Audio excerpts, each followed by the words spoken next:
Bismillahirrahmanirrahim. Assalamualaikum warahmatullahi wabarakatuh. Waalaikumsalam warahmatullahi wabarakatuh. Terima kasih sudah hadir. Kita hari ini mulai dengan kuliah hybrid kelas Jatinangor dan kelas Pangandaran untuk mata kuliah manajemen limbah peternakan. Hari ini kita akan membahas khusus untuk peternakan sapi perah. Adapun salah satu dari capaian mata kuliah manajemen limbah peternakan adalah setelah mengikuti mata kuliah ini, kalian itu mampu menjelaskan dan mengaplikasikan berbagai metode pengolahan limbah dari peternakan sapi perah. Baik, kita akan mulai. Untuk mata kuliah hybrid ini Ibu tidak banyak menjelaskan, tetapi kita akan membahas ada 3 kasus di sini, ya. Nanti kelas Pangandaran kalian menjawab dulu kasus pertama, kemudian dilanjutkan kasus kedua dari kelas Jatinangor, dan kasus ketiga juga dari kelas Jatinangor. Baik, yang pertama kita akan melihat dulu tentang kondisi dari kandang sapi perah. Sekarang kita bisa melihat ini adalah berbagai metode pengolahan limbah, ya. Yang kita perlihatkan adalah ini adalah produk-produk dari hasil pengolahan limbah. Bagaimana kita bisa melihat ada potensi dari limbah peternakan baik padat maupun cair, ya. Perhatikan ada kompos, ya.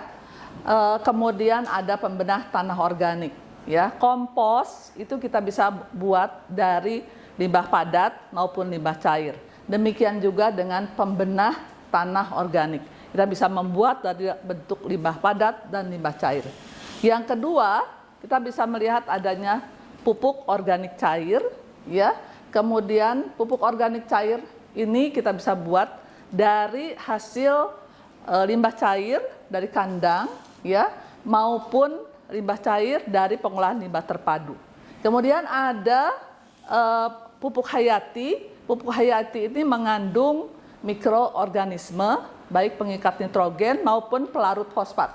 Pupuk hayati mengandung mikroba potensial, ya. Yang ketiga itu ada vermikultur atau vermikompos. Teman-teman di Pangandaran baru selesai panen cacing, ya, dari pembuatan vermikompos, ya. Mereka bisa beroleh cacing dan ada vermikomposnya kita gunakan untuk dikompos untuk ke tanaman, ya. Kemudian kita juga bisa membuat dari maggot, media untuk digunakan untuk maggot juga, itu sama-sama dari detritivore, ya. Yang berikutnya kita ada biogas, ya. Ini untuk menanggulangi pencemaran terhadap atmosfer, ya, karena ada gas dari rumah kaca yang akan mencemari atmosfer, ya. Kita berusaha menampung gas rumah kaca ini ke dalam satu wadah dan dimanfaatkan adalah apinya untuk keperluan di dapur, ya. Yang berikutnya kita bisa melihat ada biobriket maupun bioblok, ya. Biobriket ini dibakar, ya. Kemudian kalau bioblok ini digunakan sebagai sumber untuk media bisa biogas, ya. Jadi dimanfaatkannya untuk kepentingan secara biologis, ya. Kita akan melihat ada kasus pertama, ya, yang akan diberikan kepada teman-teman yang ada di Pangandaran. Halo Pangandaran, perhatikan teman-teman, ini ada kandang sapi, ya. Kita punya target, ya. Targetnya itu adalah kualitas susu, ya. Silakan Anda bahas kasusnya. Berapa jumlah bakteri maksimal per mililiter? Silakan jawab. Yusri, Dega, dan kawan-kawan. Halo. Berapa per mililiter maksimal? 1 juta, Ibu. 1 juta. Kalau kurang dari 1 juta bagaimana? Artinya apa kandangnya? Berarti kandangnya bersih, Ibu. Kualitas susunya baik. Kualitas susunya baik. Bagaimana kalau lebih dari 1 juta? Kandangnya kotor dan kualitas susunya buruk, Ibu. Kualitas susunya buruk. Kualitas kalau jumlah bakterinya banyak, susunya bagaimana? Akan tahan lama atau cepat rusak? Cepat rusak, Ibu. Cepat rusak, baik ya. Halo teman-teman yang lain, bisa bantu Dega untuk menjawab. Kita akan melihat slide berikutnya. Kita bisa melihat dari mana saja sumber-sumber mikroorganisme yang akan berpotensi mencemari susu yang kita perah. Silakan, ayo teman-teman yang lain, mana suaranya? Tiffany, ketua kelasnya. Halo Judika, Nara. Ya, Ibu. Ayo. Ya, Ibu. Ya, silakan. Sumber pencemarannya dari mana saja? saluran air. Dari mana? Ayo, dari mana lagi? Tidak lari dari sapinya itu sendiri. Dari sapinya. Sehingga sapinya harus diapa? Sapinya harus diapa? Sebelum pemerahan, sapi itu harus dibersihkan atau dimandikan, ya. Kemudian apalagi ambingnya. Kalau ambingnya biasanya di mana cara membersihkannya? Dilap pakai air hangat biasanya, Ibu. Dielap pakai air hangat, kemudian ambingnya ya itu dicelupkan ke apa? Ke bahan apa? Menggunakan apa?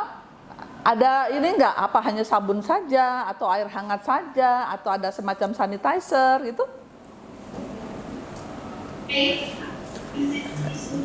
Di apa? Ya, Ibu, dari hand sanitizer atau desinfektan. Oke, ya semacam itu ya, dibersihkan dulu. Ya, itu adalah kasus untuk masalah kualitas air susu ya yang potensi pencemarannya ada di sekitar kandang ya. Artinya kandang itu harus dalam kondisi bersih. Baik, terima kasih kelas Pangandaran.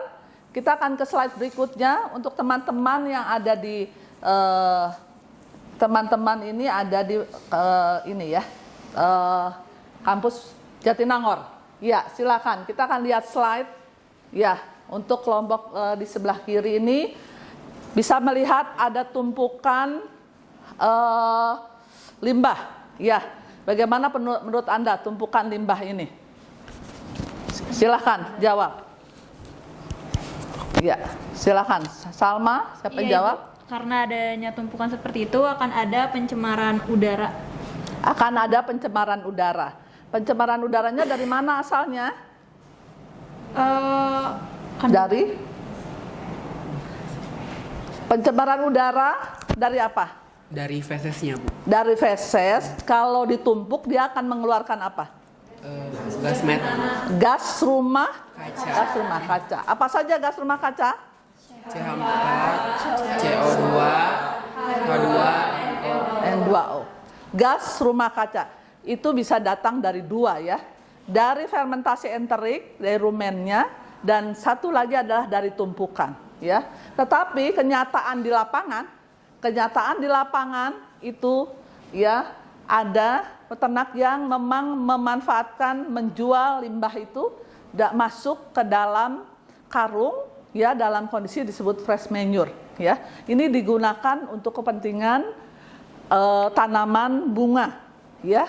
Tetapi ini tidak langsung dibawa ke tanaman bunga, tapi dia biarkan tumpuk berhari-hari. Sehingga tadi ada potensi tumpukan ini adalah menyebabkan terbentuknya gas rumah kaca ya.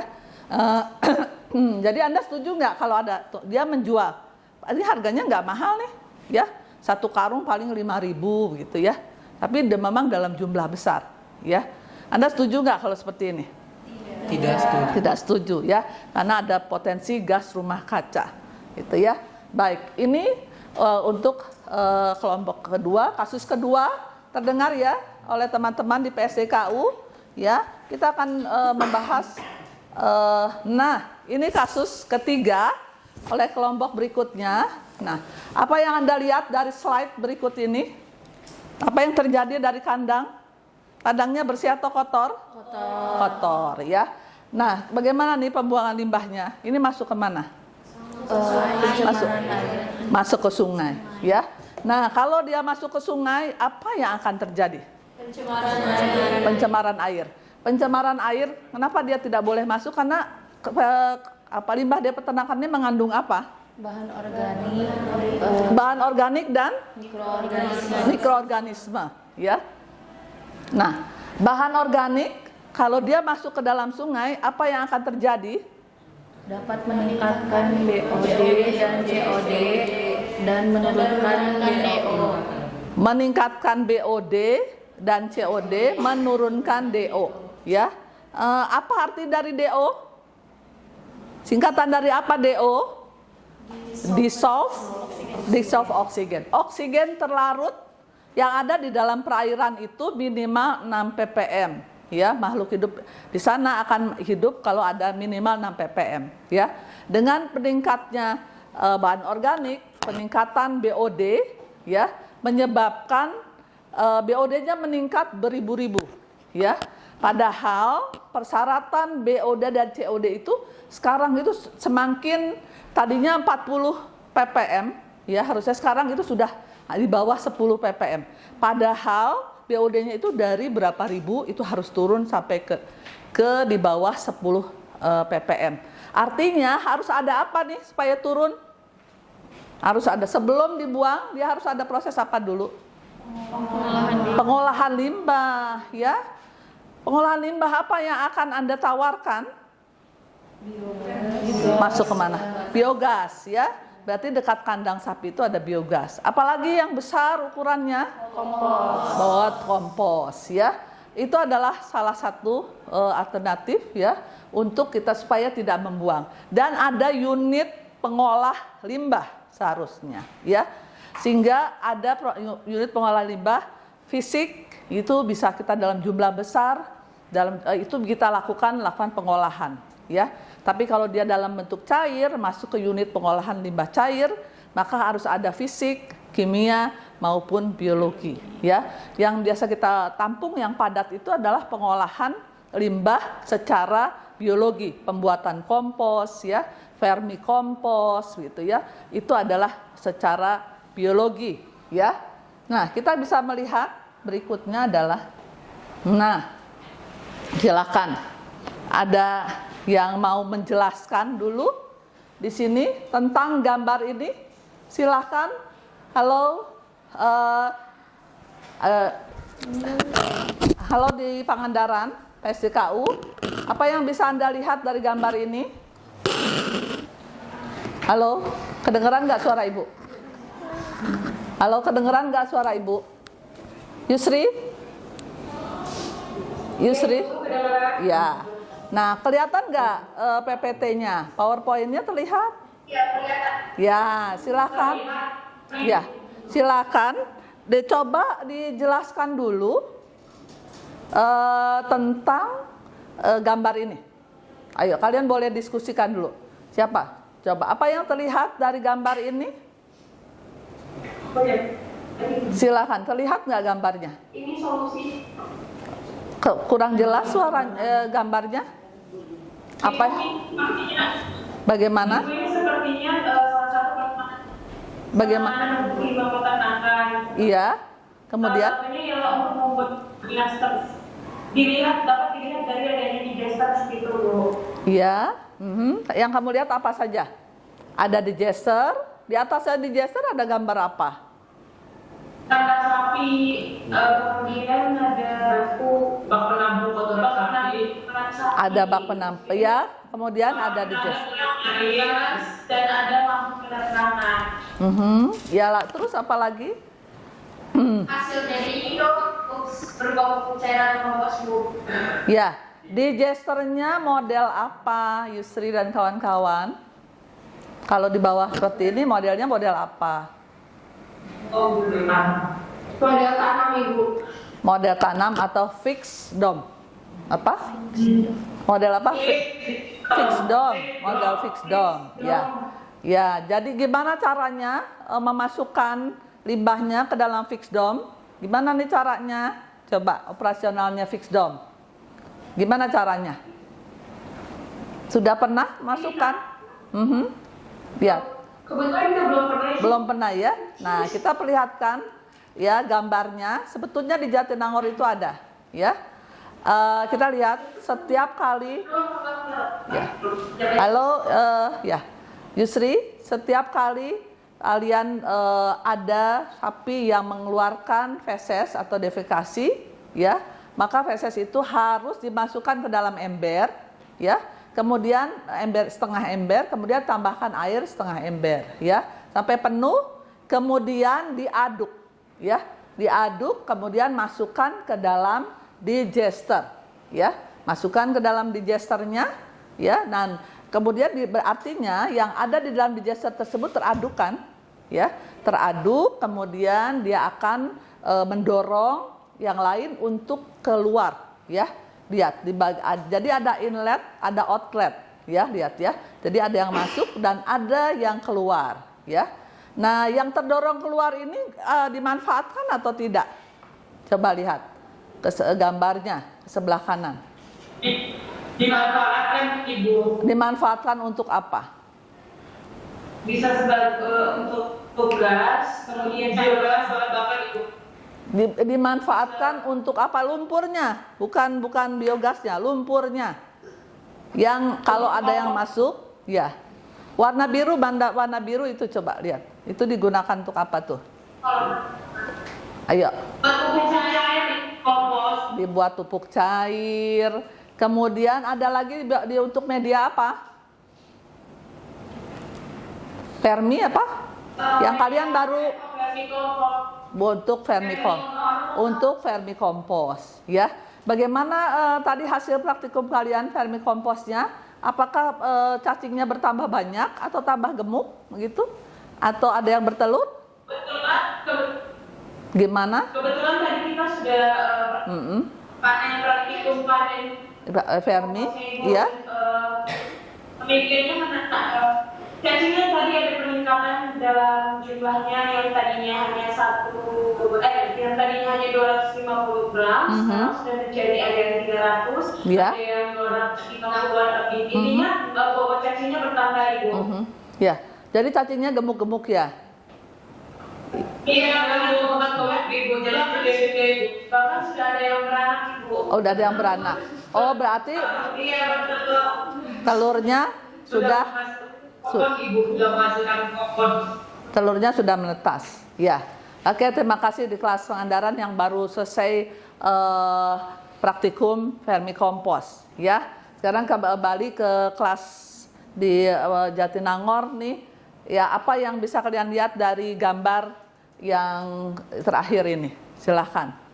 Siapa yang mau menjelaskan? Mana mic? Silahkan. Mikrofonnya ada di mana? Ya. Oh, ya silakan dari sini. Bisa teman-teman yang mau menjelaskan apa yang bisa dilihat dari gambar. Dinda, silahkan. Yuk, Dinda boleh mau maju juga kalau nggak jelas dari situ. Maju Dinda, bisa cerita tuh ya. Silahkan. Dengarkan ya, ini Dinda mau menjelaskan tentang gambar ini. Ya, di sini kan dapat dilihat tadi dijelaskan oleh kelas Pangandaran bahwa digester ini nanti diproses dan menghasilkan sludge. Lalu sludge ini kan ditampung lagi dijadikan pupuk cair. Nah, selain itu juga dapat dijadikan sebagai kompor gas. Nanti gasnya itu dimanfaatkan sebagai kompor gas dan bisa juga dimanfaatkan sebagai lampu penerangan, lalu dimanfaatkan juga sebagai motor penggerak daya listrik atau mekanis seperti itu Ibu. Ya, Dinda, kandangnya ya. Jadi kalau Anda bagaimana nih? Apakah setiap kandang dia harus dilengkapi dengan unit pengolah limbah begitu? Iya betul Ibu, harus dilengkapi dengan unit pengolahan limbah karena kalau misalkan tidak dilengkapi dengan unit pengolahan limbah tentunya nanti akan ditimbulkan masalah-masalah yang tadi sebelumnya sudah dijelaskan oleh Ibu seperti itu. Ya, terima kasih Dinda. Ya, bisa dikasih. Ya, sudah jelas tadi Dinda menjelaskan. Kita akan kembali lagi. Ya, ini adalah kita bisa melihat ini adalah solusi yang bisa kita tawarkan ya. Mungkin bisa teman di sini ada yang bisa menjelaskan punya pengalaman membuat vermikompos atau membuat menyediakan media ya untuk membuat menumbuhkan maggot ya. Ada yang sapi perah kelompok dengan sapi perah ya. Siapa? Oh, Salma atau Fikri, silakan. Salma dengan sapi perah apa yang dilakukan? Silakan di depan sini Salma, jangan ngumpet. Iya maju sini, ya. Silakan. Yuk, gimana caranya untuk menumbuhkan maggot menggunakan feses sapi perah? Ya. Ya kalau dari kami yang penelitiannya maggot Ibu, dari feses sapi perah itu untuk menumbuhkan maggot tentunya difermentasi dulu untuk menambah nutrisi yang ada pada media. Lalu untuk agar si maggotnya lebih gemuk itu kita menggunakan sampah organik dapur karena si feses sapi perah ini kan tinggi amoniak ya Bu. Jadi maggot ini agak kurang suka. Jadi selain difermentasi kita juga menambahkan sampah organik dapur, tapi itu dapat berpengaruh nyata pada pengurangan limbah feses sapi perah kayak gitu Ibu. Dengan perbandingan banding berapa sampah organik dapur dengan sapi perahnya? Ya kalau untuk perbandingannya sendiri itu kita menggunakan 50:50 seperti itu Ibu. 50% 50% sampah organik ya, 50% sampah organik dapur. Ini belum tahu nih teman-teman, udah tahu belum? Halo temannya Pangandaran, apa sih sampah organik dapur? Udah tahu belum? Halo Yusri dan kawan-kawan, Nara, Judika, kamu tahu nggak sampah organik dapur? Halo, hey, tahu nggak sampah organik dapur itu apa? Coba. Halo Ibu, suara. Ya, suaranya hilang lagi. Bisa tahu nggak? Bisa jelaskan apa itu sampah organik dapur? Apa? Mungkin seperti kulit buah, sisa-sisa sayuran, Kulit buah, sayuran, makanan Ibu. sayuran, betul. Jadi apa aja isinya, betul nggak jawaban teman-teman dari Pangandaran? Betul Ibu, kita ngambil dari sampah hotel juga seperti itu Bu. Jadi yang sampah-sampah organik makanan yang tidak habis seperti itu Ibu. Ada buah? Ada Ibu. Ada buah, ada sisa sayuran ya? Iya, sisa sayuran. Ada sisa nasi juga ya? Iya ada Ibu. Ya. Dihaluskan dulu atau tidak? Kita dihaluskan dulu, cuman memang itu sama pihak lain bukan sama kitanya seperti itu. Jadi Ibu. sudah ada bantuan dari pihak lain ya? Iya, dibantu. Itu satu informasi bahwa sapi perah ternyata tumbuh nggak nih maggotnya, detritivornya? Tumbuh atau tidak? Kita alhamdulillah tumbuh Ibu karena penambahan SOD itu berpengaruh nyata dan juga dari fermentasi tersebut juga berpengaruh dari feses sapi perahnya, jadi lebih disukai sama maggot seperti itu Agak Ibu. suka. Iya. Tapi ada penambahan juga nih limbah dari industri susu ya? Iya, Nah, Ibu. dia mau nggak dengan tambah dengan lumpur susu? Iya, jadi kalau misalkan limbahnya itu sampah yang perlakuan terakhir, sampah organik dapur, lumpur susu dan feses sapi perah itu maggotnya bagus juga Ibu. Dia tambah mau karena si lumpur susu ini kaya akan proteinnya seperti itu. Jadi maggotnya lebih gemuk kalau misalkan dari hasil yang kami lakukan seperti itu. Jadi itulah untuk pemanfaatan limbah. Terima kasih Salma ya sudah menjelaskan. Silahkan duduk. Ya, ada ya. Itu untuk selain kita membuat untuk maggot, juga ada membuat vermikompos. Ada ya kelompok yang membuat vermikompos ya? Waktu itu Vita dan kawan-kawan ada yang menumbuhkan dengan cacing? Ada nggak? Aisyah yang membuat vermikompos? Ya, ya silakan. Dari apa fesesnya, feses apa? Sapi potong, sapi perah? Sapi potong. Apa dengan ini ya? Apa tuh namanya? Dengan jerami ya? Ya, boleh dijelaskan. Mana ininya? Silakan. Oh, itu Rania, silakan. Di itu, kasih ke siapa namanya? Latifah, silakan ke depan Latifah. Cerita tentang pemanfaatan sapi potong, ya? Ya. Tentang pemanfaatan sapi potong, limbah sapi potong yang dengan jerami untuk vermikompos. Ya, silakan. Jadi kami memanfaatkan feses sapi potong ya Ibu yang dicampur dengan jerami padi melalui proses serangkaian yang dinamakan dengan limbah terpadu, pengolahan limbah secara terpadu. Jadi awalnya itu kami mencampurkan dulu feses sapi potong dengan jerami padi, lalu di dekomposisi awal selama 7 hari. Setelah itu kita angin-anginkan. Setelah kadar airnya kurang dari 20%, lalu kami ekstraksi menggunakan air panas. Setelah itu hasil ekstraksi itu menghasilkan filtrat encer namanya Ibu. Nah, filtrat encer dan substrat berupa jerami padi. Nah, jerami padi hasil filtrasi itu kami manfaatkan sebagai media dari vermikompost itu Ibu. Dan kita tambahkan cacing sebanyak kurang lebih 200 gram pada media tersebut. Lalu kita coba untuk menumbuhkannya selama 2 minggu. Ya. Dan berhasil ya? Berhasil. Bobotnya bertambah Ibu, dari 200 gram ada yang jadi 250 seperti itu. Ada campuran lain selain feses sapi potong? Ada lumpur susu atau apa? Tidak ada Ibu. Tidak ada, Feses ya? sapi Jadi potong dan jerami padi. Hanya dari jerami padi saja. Ya, terima kasih. Latifah ya? Iya Ibu. Latifah, ya, terima kasih Latifah ya. Ya, itu untuk vermi kompos ya. Dengan menggunakan, jadi feses sapi potong juga bisa kita buat ya. Lo pernah ada yang pengalaman untuk membenah tanah organik? Ini sudah dilakukan penelitiannya oleh Amelia ya, dan Kang Aji ya, ada sudah ya.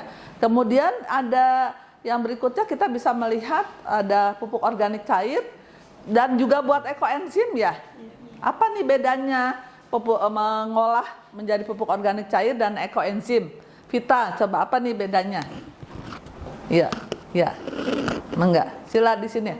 Ada membuat, setelah itu ada lanjut ya, Mbak. Ya, silakan Vita dulu. Enggak. Yuk. Bedanya pupuk organik cair sama yang ekoenzim itu, kalau ekoenzim itu ditambahin sama molasses Ibu. Oh, ada tambahan. Iya, kalau pupuk organik cair benar-benar dari feses dan jerami padinya. Kalau yang ekoenzim kita tambahin molasses itu sebagai sumber energi untuk mikroba yang tumbuh di sana. Oh iya. Berapa lama tuh proses ekoenzimnya? Disarankannya 3 bulan, tapi kita mencoba di bawah itu sekitar 1 bulan kurang. Sudah jadi itu ya. Iya, Apa tandanya bahwa dia sudah jadi ekoenzim? Ada mikroba yang tumbuh pasti, baunya juga yang asam, sama paling dari warnanya aja. Dari warnanya, pekat, jernih atau bagaimana? Tergantung dari molasses yang ditambahin, semakin banyak molasses itu warnanya semakin pekat. Semakin pekat ya. Apa ya? Sudah pernah, apa sih fungsinya ekoenzim? Ekoenzim itu bisa dipakai untuk ini rumah tangga, pembersih, bisa jadi desinfektan juga. Terus juga bisa buat bahkan ada yang bisa buat cuci-cuci sayur, sepatu yang seperti itu Ibu. Karena dia ada antimikrobanya berarti ya. Iya. Baik, terima kasih Vita. Terima kasih banyak. Baik ya. Kannya. Betul. Dari tumpukan kotoran ya. Nah, kita dari sini bisa melihat mana yang paling besar sebetulnya. Kalau ruminansia itu dari, kita bisa melihat itu dari pencernaannya ya.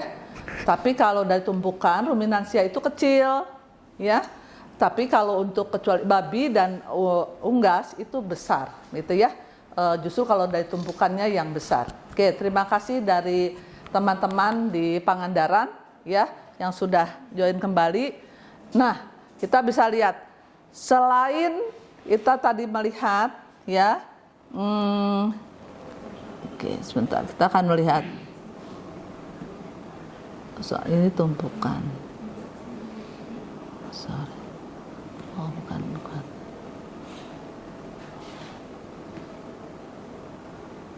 Oh ya. Ya, sekalian ini ya, sebetulnya limbah peternakan ini punya potensi juga sebagai bioenergi, bukan hanya biogas ya. Tapi ada selain biogas bisa dibuat dari apa juga nih? Siapa yang menjelaskan, Kang Hadi atau Kang Fauzan? Fauzan. Yang sapi Rania. Yang sapi Rania. Oh. Rania silakan. Katanya yang sapi Rania. Ya silakan. Ininya mana? Ya, selain ada potensi biogas, ya, ada potensi sebagai sumber energi, ya silahkan. Baik, jadi saat ini saya dan teman-teman saya juga sedang mencoba meneliti mengenai potensi feses sapi perah, sapi potong maupun feses domba serta ayam untuk menjadi sumber bioetanol yang nantinya dicampurkan dengan tandan kosong kelapa sawit. Lalu dari penelitian tersebut itu kami mengamati apakah ada bakteri maupun jamur yang berkembang sehingga nantinya dapat membantu proses fermentasi yang menghasilkan alkohol yang nantinya alkoholnya dijadikan bioetanol untuk bahan bakar yang terbarukan dan lebih ramah lingkungan begitu, Bu. Sekarang sumber kerat kasarnya selain dari feses ini fungsinya sebagai apa?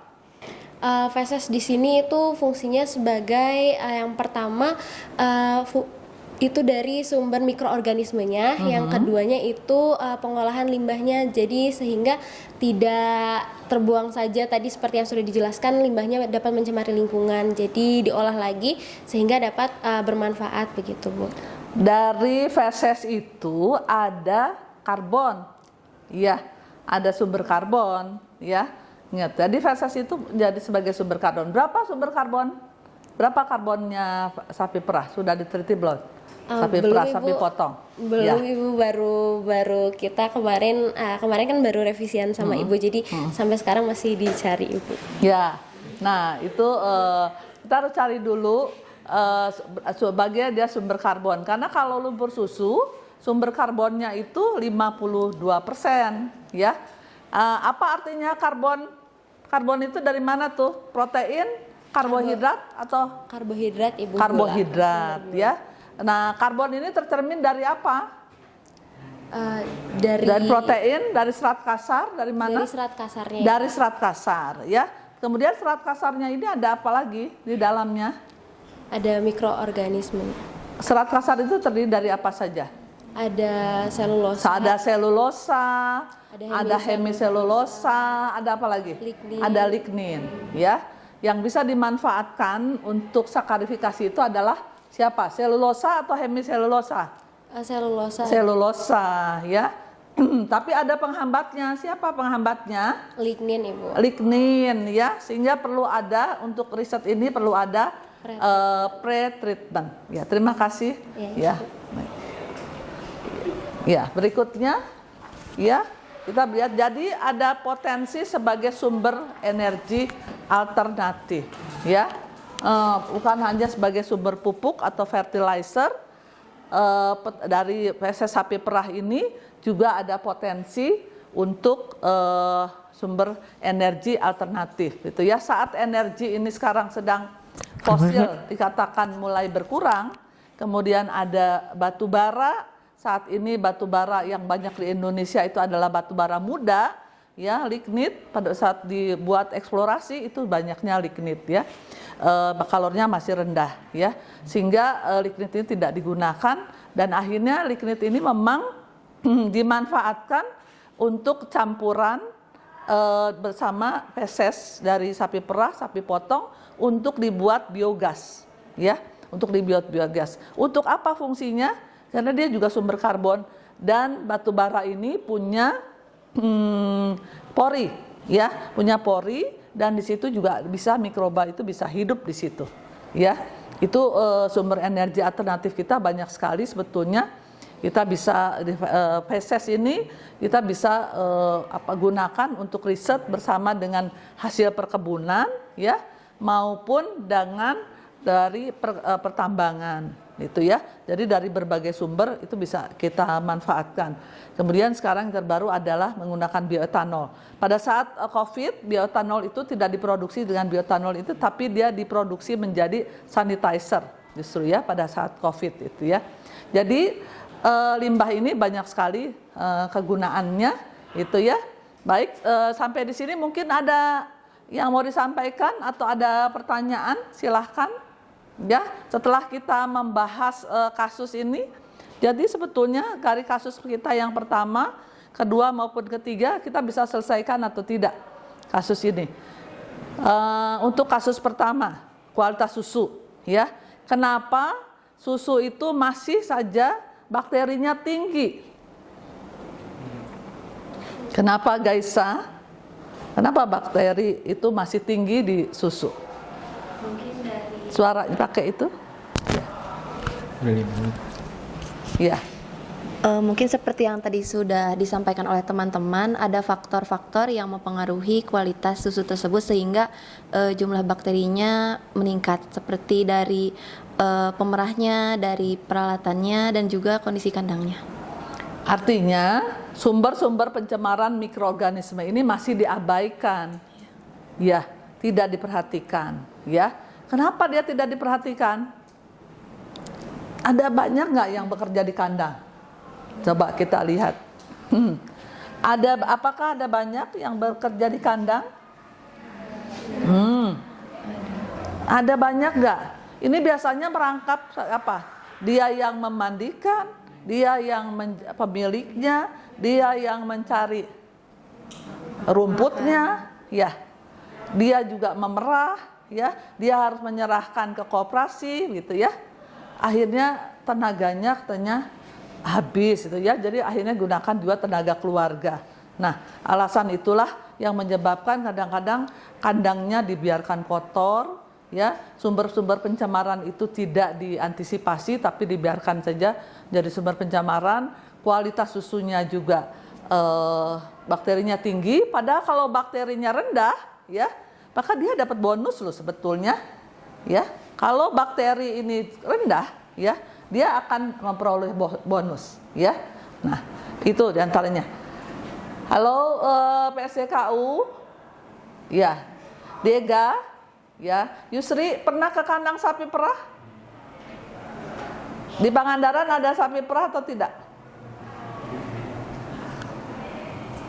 Halo Yusri? Halo. Ya. Kalau sapi perah juga pernah, tapi kalau di Pangandaran tidak ada kandang sapi perah, Ibu. Yang ada apa? Yang ada apa? Sapi potong ya? Ya. Kambing perah ada. Oh, kambing perah ada? Ada susunya? Produksi susu kambing perah? Ada. Iya. Sama nggak caranya seperti ini? Berapa liter sekali dia merahnya? 15 sampai 20 sama gitu di dalam kandang. Iya, prosesnya sama itu di dalam kandang juga. Kemudian berapa liter sekali perah kambingnya? Melihat nggak? Berapa liter? Ayo. Kisaran 15 sampai 20 liter, Ibu. Itu untuk sapi perah. Untuk kambing perah yang ada di Pangandaran. Dari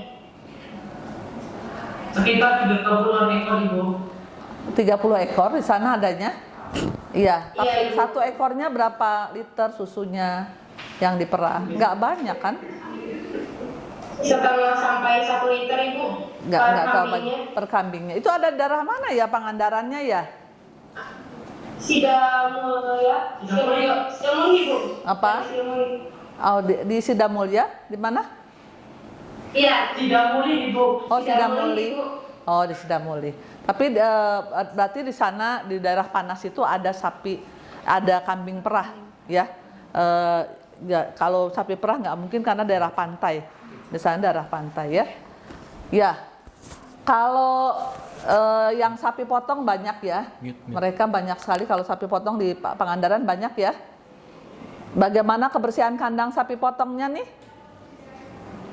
Halo? Lumayan bersih. Lumayan bersih. Dijadikan apa? Pengolahan limbahnya dijadikan apa?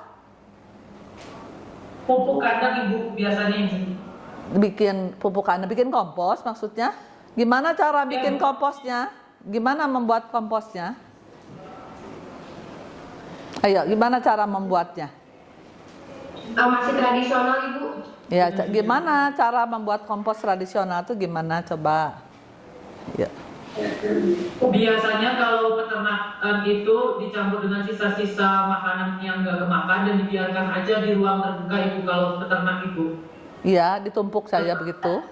Kalau berarti kehujanan. Berarti kehujanan. Ada kehujanan yang dikasih atap-atasnya, Ibu. Oh, ada rumahnya, ada rumah kompos. Itu. Ditumpuknya itu berapa bulan atau berapa lama? Sampai dia dikatakan jadi? Iya Ibu, sampai rupakannya seperti tanah Ibu, tidak mengeluarkan bau. Bau. Kemudian apa lagi? Bahwa dia sudah jadi? Bagaimana suhunya, masih panas nggak? Suhunya normal Ibu, suhu ruang Ibu. Sudah di suhu ruang. Oke. Ya, buat yang lain, pupuk cair atau apa ada nggak yang membuat? Kalau dari peternaknya sejauh ini belum ada Ibu. Belum ada ya. Ada usaha untuk membuat misalnya? Iya, kemarin kita ngebantu peternaknya untuk mengolah fesesnya jadi jadi POC, jadi dekomposan alam, jadi koenzim. Terus sekarang lagi sedang membuat biogas Ibu. Oh, sudah mulai mencoba ya. Ya bagus. Di mana, di Pak Herdis atau dengan kelompok lain? Iya, di Pak Herdis Ibu. Oh, Pak Herdisnya mau ya. Ya, bagus, itu satu contoh yang baik ya.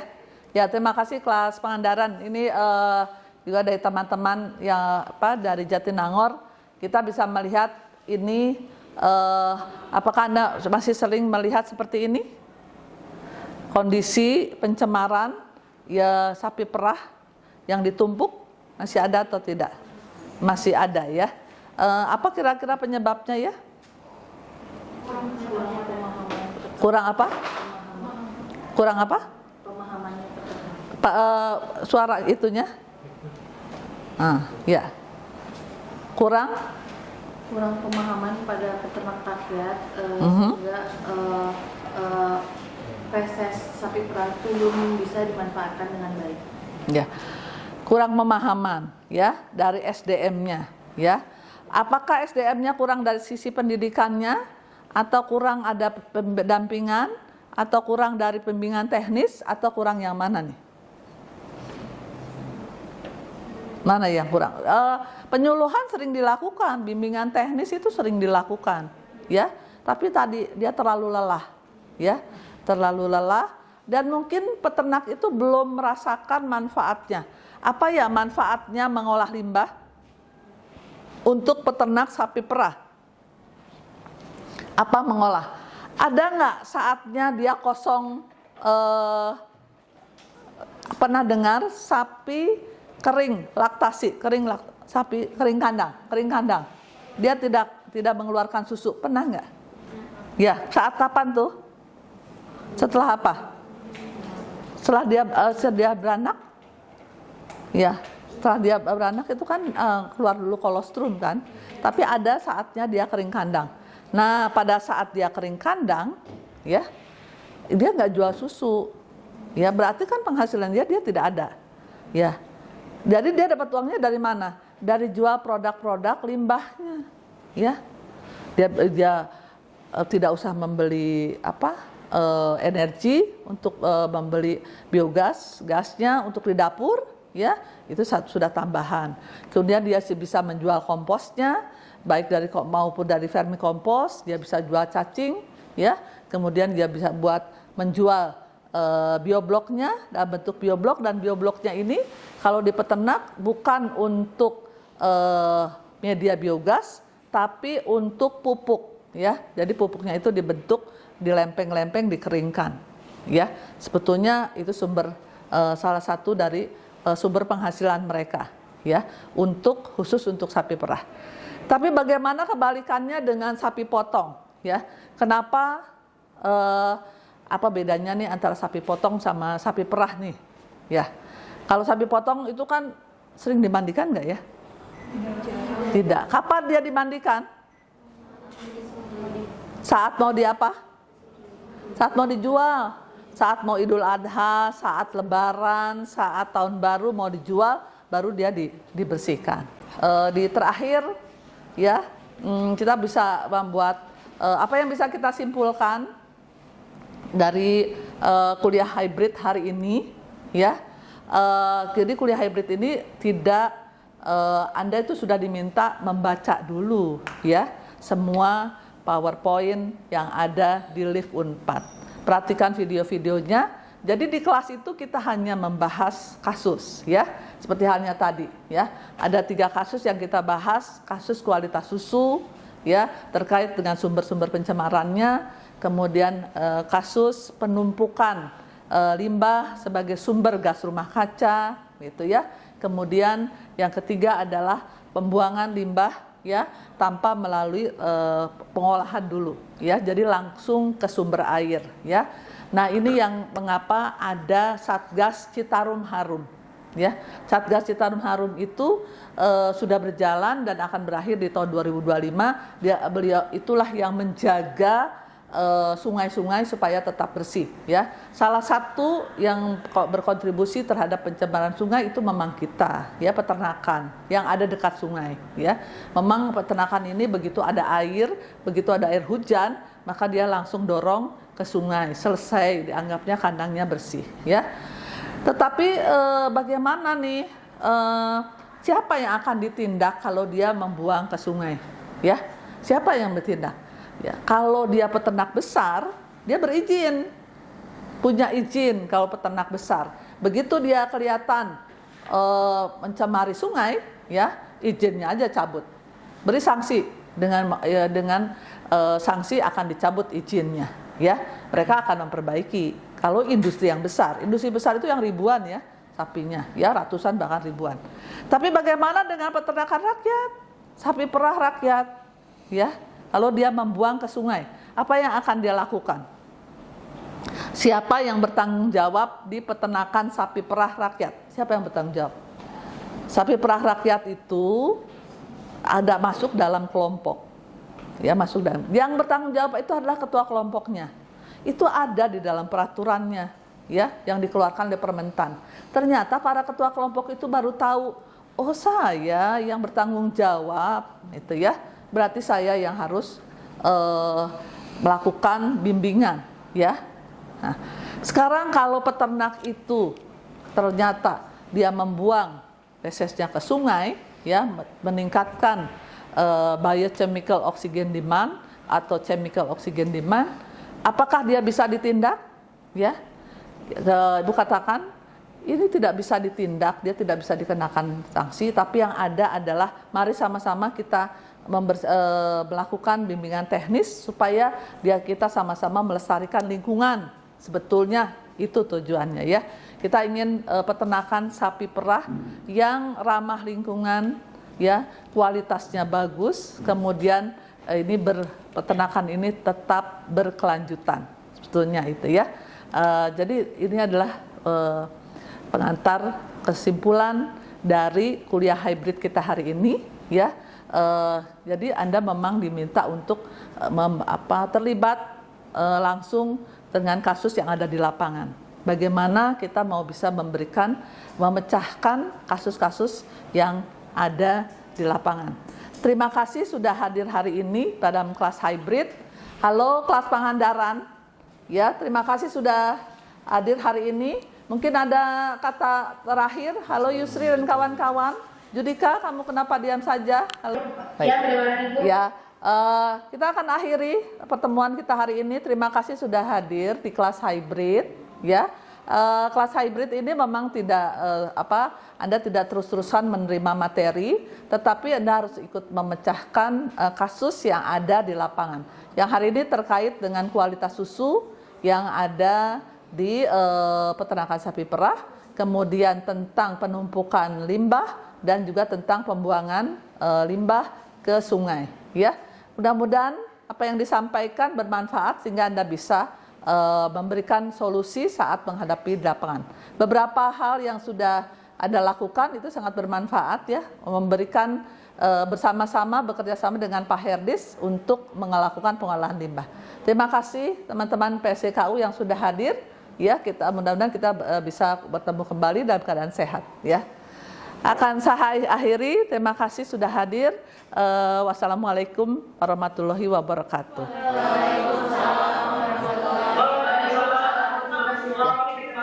Ya. Terima kasih.